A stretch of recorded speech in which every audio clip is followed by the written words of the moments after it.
کے مطابق حسب الحکم خداوندی دوسرے دن قوم بنی اسرائیل نے فرعون کے پاس کہ جو ضروریاتی لوازمات سونے اور چاندی کپڑے اور زیور جو ان کو درکار تھے عرایتاً مانگے، اور فرعون نے خوش ہو کر ان کو حکم کیا کہ جو کچھ تم چاہتے ہو وہ باخوشی اپنے سرکاری خزانے سے بے تکلف لے لو۔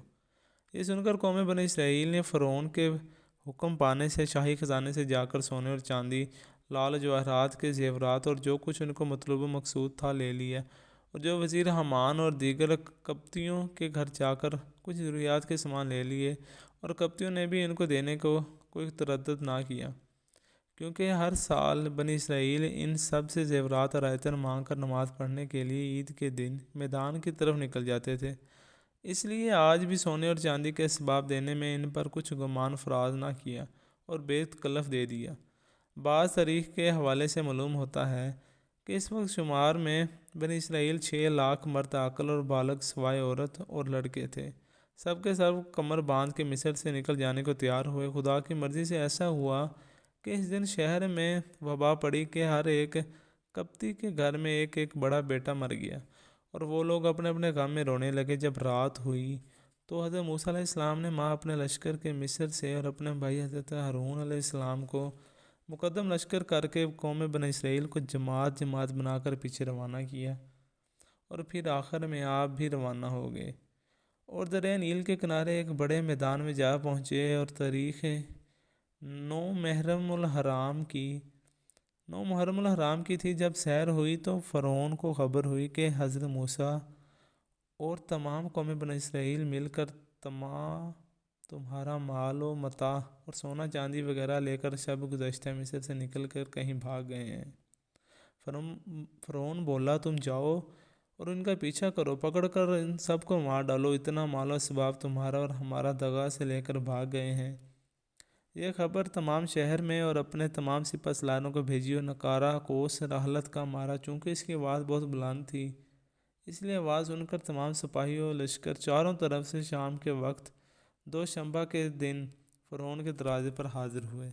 اس وقت 100 امیر سردار لشکر فوج کے تھے، اور ہر ایک سردار کے ہمراہ 100 مرد جنگی رہتے تھے۔ اور فرعون نے اپنے ہمراہ 7 لاکھ غلام سیاہ پوش لے کر اور خود بھی سیاہ پوش لباس پہن کر گھوڑے پر سوار ہو کر وزیر حامان کو مقدم لشکر کر کے حضرت موسیٰ علیہ السلام کا پیچھا کیا، اور دریائے نیل کے کنارے بڑے میدان میں بنی اسرائیل کو دیکھا، چونکہ وہ 3 دن اسی میدان میں ٹھہرے رہے۔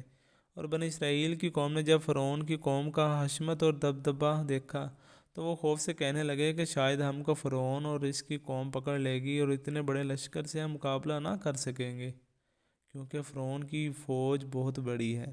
اس وقت حضرت موسیٰ علیہ السلام نے کہا، قول تعالیٰ ہے، بس جب مقابل ہوئی دونوں فوجیں کہنے لگیں، موسیٰ کے لوگ ہم تو پکڑے گئے۔ کہا موسیٰ نے، کیوں گھبراتے ہو اے میرے ساتھیو، رب میرا میرے ساتھ ہے، اور وہی مجھ کو راہ بتائے گا اور مجھ کو اور میری قوم کو بچائے گا انشاءاللہ، اور فرعون ہم کو کچھ ڈر نہ سکے گا۔ اسی وقت حضرت جبریل علیہ السلام نازل ہوئے اور کہنے لگے، موسیٰ اپنا عصا دریائے نیل پر مارو جیسا کہ فرمایا اللہ تعالیٰ نے۔ پس جب حکم بھیجا اللہ تعالیٰ نے موسیٰ کو اپنا عصا دریا پر مارو، پس پھٹ گیا دریا اور بن گیا اس میں ایک راستہ، اور پار کر دیا ہم نے موسیٰ کو اور اس کی قوم کو اور دوسروں کو اور اس کے لشکر کو غرق کر دیا۔ ایک تفسیر میں یوں لکھا ہے کہ جب حضرت موسیٰ علیہ السلام نے دریا میں عصا مارا، پانی پھٹ گیا اور 12 راستے بن گئے، اور بیچ پانی کے 12 پہاڑ کھڑے ہوئے تھے، اور انہی 12 راستوں سے بنی اسرائیل کے 12 قبیلے اتر کر پار ہوئے، اور اس کے پیچھے قوم فرعون ہی انہی راستوں کے ذریعے قوم بنی اسرائیل کو پکڑنے کے واسطے دوڑی۔ جب وہ دریائے نیل کے بیچوں بیچ پہنچی تو وہ راستہ جو خدا کے حکم سے حضرت موسیٰ اور ان کی قوم کے واسطے بنائے گئے تھے ختم کر دیے گئے، اور سب راستوں میں دریا کا پانی پھیل گیا۔ اور ایک دوسری روایت میں یوں بھی آیا ہے، جب حضرت موسیٰ علیہ السلام نے دریا پر عصا مارا اور دریا خشک ہو گیا اور اس میں 12 راستے بن گئے، اور بنی اسرائیل 12 قبیلوں پر مشتمل تھے، اور وہ ایک اپنے اپنے راستے سے نکل گئے۔ اور کچھ دیر بعد فرعون ملعون نے جا کر دیکھا کہ دریائے نیل میں 12 راستے بنے ہوئے ہیں، اور انہی راستوں سے قوم بنی اسرائیل پار ہوئی ہے۔ تب اس نے سوچا کہ یا تو موسیٰ کے جادو کی وجہ سے یہ راستے بنے ہوئے ہیں، یا معجزہ پیغمبری سے۔ اگر یہ کیفیت میرا لشکر دیکھے گا تو شاید وہ ان پر ایمان لے آئے گا، پھر تو مجھے بڑی ہی ندامت ہوگی۔ تب ہیلا سازی سے اپنے لشکر کو کہا کہ اب ہم کو خوب یقین ہو گیا کہ موسیٰ بڑا جادوگر ہے، دیکھو تو جادو سے دریا کا پانی تک خشک کر دیا، اور اپنی قوم کے واسطے 12 راستے بنا لیے تاکہ لوگ دیکھ کر اس کے خدا پر ایمان لے آئیں اور اس کی نبوت کے قائل ہو جائیں۔ اور دل میں یوں کہتا تھا کہ میری فوج کو دریا میں ان کے پیچھے جانے سے پانی ڈبو نہ مارے، کیونکہ پانی دو طرفہ مثل پہاڑ کے معلق کھڑا تھا۔ یہی دل میں پس و پیش کرتا تھا کہ دریا میں اپنا گھوڑا ڈالوں یا نہیں۔ اتنے میں حضرت جبریل علیہ السلام ایک گھوڑے پر سوار ہو کر فرعون کے سامنے آ کھڑے ہوئے، اور وہ مردود بھی گھوڑے پر سوار تھا۔ حضرت جبریل علیہ السلام نے جلدی سے اپنے گھوڑے کو دریا میں ڈال دیا۔ یہ دیکھ کر فرعون نے بھی اپنا گھوڑا دریا میں ڈال دیا، اور پھر ادھر ہر چند اس نے چاہا کہ اپنے گھوڑے کی باگ تھامے، مگر رک نہ سکا، اور فرشتے سواروں نے آ کر لشکر کے گھوڑوں کو چابک مارے بیچ دریا میں ڈال دیا۔ جب فرعون کا لشکر بھی دریا کے آ چکا، اسی وقت حضرت موسیٰ علیہ السلام نے چاہا کہ دریا میں عصا مار کر راہ بند کر دے۔ ندا آئی، اے موسیٰ، قول تعالیٰ ہے، اے موسیٰ چھوڑ دے دریائے خشک کی تحقیق وہ لشکر ڈوبنے والے ہیں۔ تب وہ پانی جو دیوار سا ہو گیا تھا اور ہوا کی معلق تھا، وہی پانی دونوں طرف سے آیا اور پوری قوم کو ڈبو دیا۔ ایک روایت میں آیا ہے فرعون اپنے ڈوبتے وقت کہتا تھا کہ میں ایمان لایا بنی اسرائیل کے خدا پر اور اس کے رسول پر۔ چنانچہ حق تعالیٰ نے فرمایا، ترجمہ ہے، اور پار کیا ہم نے بنی اسرائیل کو دریا سے، پھر پیچھے پڑا ان کے فرعون اور اس کا لشکر شرارت اور زیادتی سے جب تک کہ پہنچا اس پر دباؤ۔ کہا فرعون نے، میں ایمان لایا کہ کوئی معبود نہیں کہ جس پر ایمان لائے بنی اسرائیل، اور میں بھی فرما برداروں سے ہوں۔ خدا کے فرمانے سے حضرت جبریل علیہ السلام نے اس کو کہا، قول تعالیٰ ہے، کیا اب ایمان لاتا ہے؟ اور تحقیق تو نافرمانی کر چکا ہے پہلے اس سے، اور تھا تو مفسدوں سے۔ جبریل نے کہا کہ اس کو، اے فرعون، تو ساری عمر اللہ کا مخالف رہا اور اب عذاب دیکھ کر ایمان لایا، اور اب کامل یقین کرتا ہے، اور اب اس وقت کا یقین لانا کیا معتبر ہو سکتا ہے؟ ایک مشت خاک لے کر اس کے منہ میں ڈال دی، پس وہ بدبخت اپنے لشکر سمیت دریائے نیل میں ڈوب کر مرا۔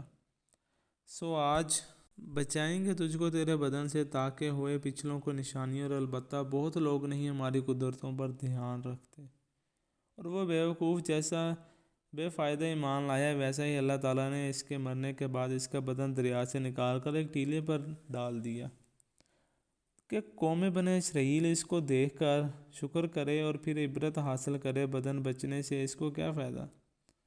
بس حضرت موسیٰ علیہ السلام نے اپنی قوم سے کہا کہ فرعون ملعون ماں اپنے تمام لشکر کے خدا کے حکم سے دریائے نیل میں غرق ہو گیا ہے۔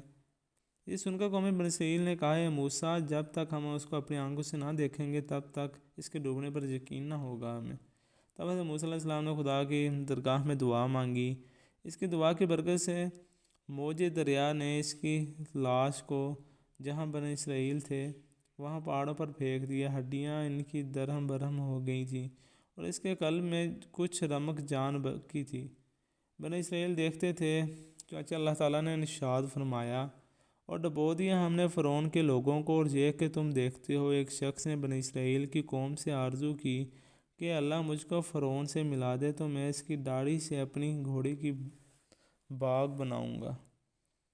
مرضی الہی سے اس نے اسی دن فرعون کو بارش سرخ دریا کے کنارے مردہ پایا۔ پھر اس نے اس کی داڑھی سے اپنے گھوڑے کی باگ بنائی، اور راس کے وزیر حامان کو بھی بہت تلاش کیا پر وہ نہ ملا۔ تب وحی نازل ہوئی، اے موسیٰ، تم جاؤ اور ہامون کو مصر ہی میں پاؤ گے، اور اس کو دوسرے اعزام میں گرفتار کروں گا۔ یہ حکم سن کر حضرت موسیٰ علیہ السلام نے اپنے بھائی ہارون اور اپنی قوم کو لے کر مصر میں آئے، اور فرعون کے گھروں میں جا کر رہے، اور فرعون کے گھروں میں مال و اسباب بہت کچھ ہاتھ لگا۔ چنانچہ اللہ تعالیٰ نے فرمایا، پس نکالا ہم نے فرعون کو اور اس کی قوم کو باغوں سے اور چشموں سے اور خزانوں سے اور باعزت مکانوں سے، اور اسی طرح کیا اور وارث کر دیا ہم نے قوم بنی اسرائیل کو۔